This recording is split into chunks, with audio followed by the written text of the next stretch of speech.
Hola, hoy nos metemos de lleno a explorar un poco cómo funciona nuestra cabeza, ¿no? Hola, exacto. Tenemos unos textos de psicología introductorios, pero con sustancia, que hablan de inteligencia, de cómo resolvemos problemas y también de esa chispa, la creatividad. Sí, la idea es sacar el jugo a esos capítulos.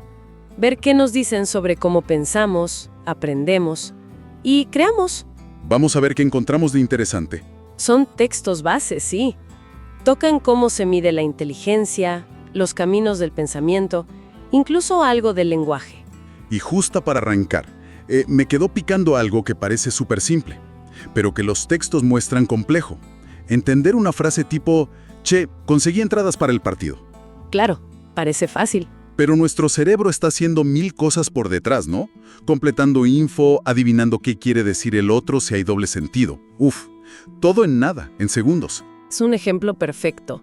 Muestra toda esa maquinaria cognitiva que trabaja sin que nos demos cuenta. Procesos automáticos, pero clave. Y hablando de capacidades base, la inteligencia, tema central en estas lecturas, mencionan el famoso factor G. El factor G, sí, como una inteligencia general subyacente.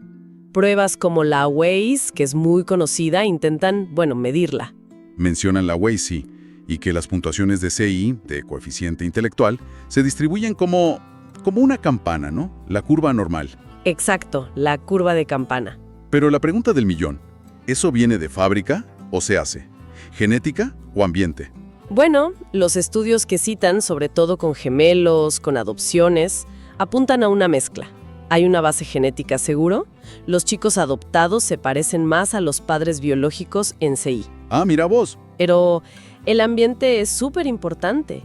Crecer en un lugar con estímulos, con buena educación, eso levanta los puntajes. Es una interacción constante. Y ahí es donde entra el efecto Flynn, ¿cierto? Eso me voló la cabeza. Totalmente. Es fascinante. Que el CI promedio de la gente haya subido tanto en el siglo XX. 3 puntos por década en muchos países. ¿Cómo puede ser? Es impresionante, sí. Y es como la gran prueba del poder del ambiente.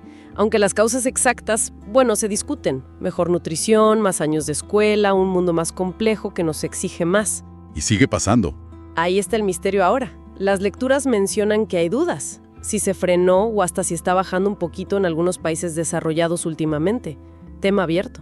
Los textos también tocan, con cuidado, las diferencias promedio que se ven a veces entre grupos, por género en algunas cosas espaciales o entre etnias. Sí, lo mencionan. Pero lo que recalcan, y me parece clave, es que las diferencias entre grupos son chicas comparadas con la variación dentro de cada grupo, y que las explicaciones más fuertes van por el lado del ambiente, las oportunidades, los estereotipos. Exacto.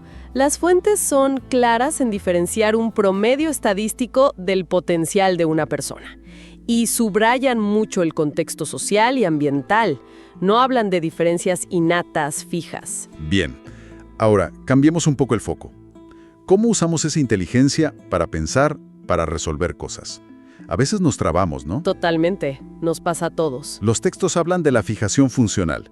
Eso de que ves un zapato y solo se te ocurre usarlo para caminar.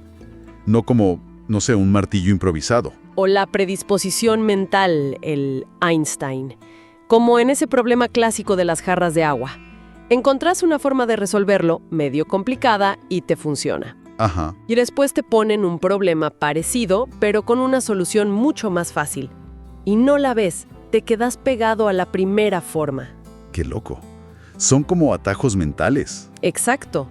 Atajos útiles porque ahorran esfuerzo cognitivo, somos medio económicos pensando, pero a veces nos juegan en contra, nos ciegan a otras opciones. El razonamiento lógico-científico no siempre es lo más intuitivo. Y en medio de todo esto, ¿dónde entra la creatividad? ¿Cómo la definen? La definen como la capacidad de generar soluciones que sean, por un lado, originales, nuevas, pero también útiles, valiosas, que funcionen. No es solo tener ideas locas. Claro. Mencionan que se mide a veces con pruebas de pensamiento divergente, o sea, generar muchas ideas distintas, pero también necesitas el convergente, evaluar y elegir la mejor de esas ideas. Interesante. El arte o la ciencia. La creatividad es como un motor más general. Dan ejemplos como el de la penicilina. Un accidente, ¿no? Un accidente, sí, pero que le cayó a Fleming, que era una mente preparada. Alguien que estaba metido en el tema, pensando en eso todo el día, y pudo ver el potencial en ese hongo casual. O sea que no es solo un don, sino que tiene que ver con estar metido en algo, con prepararse. Exacto. Sugiere que hay una parte de transpiración, no solo inspiración, y esa capacidad de conectar cosas, de ver algo nuevo. Eso me lleva a pensar en la plasticidad, en cómo nos adaptamos. Mencionan el lenguaje de señas. Sí, como un sistema lingüístico completo, complejo. No son solo gestos. Y el cerebro se adapta para procesarlo igual que el lenguaje hablado. Y también tocan la diversidad del desarrollo, como en casos de síndrome de Down. Muestran que hay un espectro enorme de capacidades. Justamente, esos ejemplos muestran la increíble variabilidad de la cognición humana. El desarrollo intelectual no es una línea recta, varía mucho. Pero, y esto es importante, las fuentes destacan que aún con desafíos cognitivos importantes, la integración, una vida plena, es totalmente posible.